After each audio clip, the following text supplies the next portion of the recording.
আপনার পার্সোনাল এবং ব্যক্তিগত ব্যাপার, আপনার টাকার ব্যাপার। আপনার যেখানে মনে হচ্ছে আপনি সেই দেশে যান, কোনো সমস্যা নাই। হ্যালো গাইস, এরকম চিল বেশি রাগ করলে হবে না, ডায়লগটা আমি খুব ভালোবাসি। তো কথা হচ্ছে, একজন আমাকে কমেন্ট করছে এরকম যে ভাই, বাংলাদেশ থেকে যে দেশে যাইতে চাই সেখানকার কেউ না কেউ বলে ভাই এ দেশে এই সমস্যা, ওই দেশে ওই সমস্যা। ঠিক আপনি যেমন তুর্কি সাইপ্রাসে বিভিন্ন সমস্যাগুলো বলেন, বিষয়টা হচ্ছে ভাই, বাংলাদেশে থেকে আমরা এখন কি করব? সব জায়গায় যদি সমস্যা হয় তা আমরা যাবো কোথায়? তার কমেন্ট হচ্ছে এরকম, বা আপনাদের অনেকের মনে প্রশ্ন এরকম। আমি বলি, যে যে দেশে থাকে ভাই, সেই দেশ সম্পর্কে আপনাদেরকে সচেতন করার চেষ্টা করে, আপনাদেরকে সতর্ক করে, আপনাদেরকে জানানোর চেষ্টা করে যে এই দেশের এই সুবিধা, এই অসুবিধা। ঠিক আছে? এইটা শোনার পরে আপনারা যদি মনে করেন যে আমাদেরকে বারণ করতেছে, বিষয়টা ওরকম না।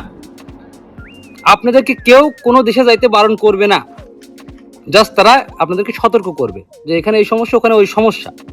আপনারা আসার আগে এই সমস্যাগুলো, সুবিধা অসুবিধাগুলো জেনে তারপর আসবেন, তাহলে কি হবে? আপনারা মেন্টালি একটা প্রস্তুতি হয়ে আসতে পারবেন।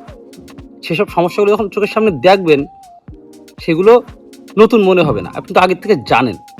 তো আপনি যে দেশে যাইতে চান ভাই, সেখানকার কেউ না কেউ আপনাকে সতর্ক করবে, সে আপনাকে ডিরেক্ট বারণ করবে না।